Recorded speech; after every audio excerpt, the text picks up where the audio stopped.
A resolution has been introduced to honor Charlie Kirk by allowing him to lie in state in the US Capitol Rotunda. The proposal, supported by bipartisan lawmakers, acknowledges Kirk's impact on American politics, particularly his work with young voters and conservative causes. Wonderful visuals on your screens right now. Charlie Kirk will lie here at this exact place. And let me go across to Sanjay Suri. Sanjay, what do you make of this? Well, the proposal is that his body should be brought right here. That round dome is the rotunda, and down below that is a round hall. And the proposal is for the body to be kept there, to lie in state, so to speak, for people to pay homage. But at the moment, that is not a decision that has finally been taken. At the moment, the body is in a mortuary in Phoenix, in Arizona. It was taken there on Air Force 2, which is the aircraft of the Vice President J.D. Vance, and his wife Usha Vance, the second lady, accompanied the body on that plane to Phoenix. And that is where arrangements are being made for a funeral.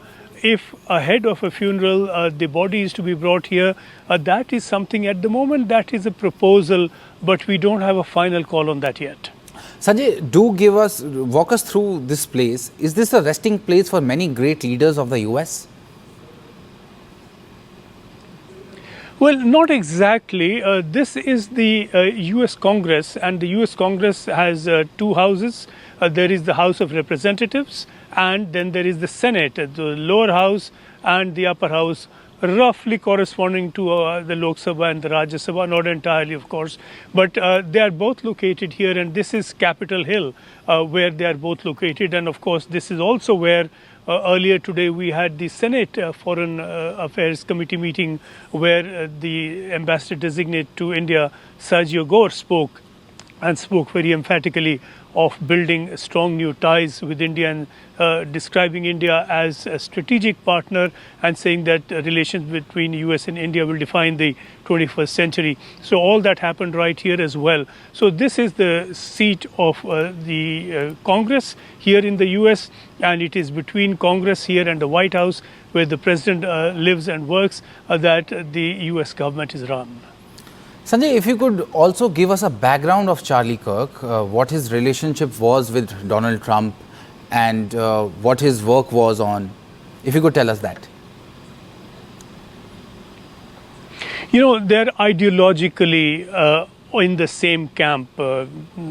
Charlie Kirk was very passionate about gun laws. He was passionate against abortion.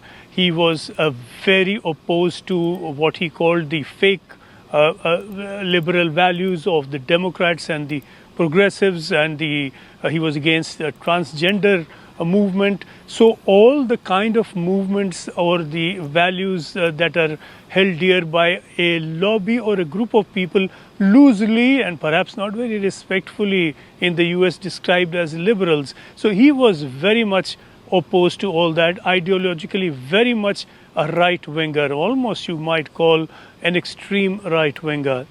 And he was fond of debating this, and he invited debates where he went, and that's what took him to Utah, where he invited this debate. And the question that he was responding to was raised by one person who was opposed to the prevalence of guns and opposed to the Second Amendment, and Kirk was defending the Second Amendment when he was killed by this sharpshooter on a roof nearby.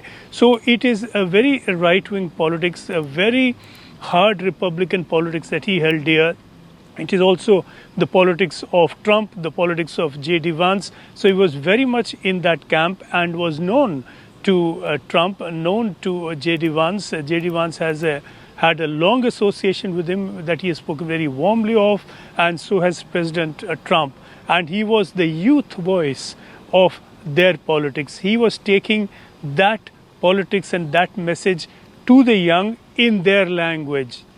This then was the young dimension, the new generation dimension, if you like, of a certain right-wing politics in the US, of which he was the flag bearer.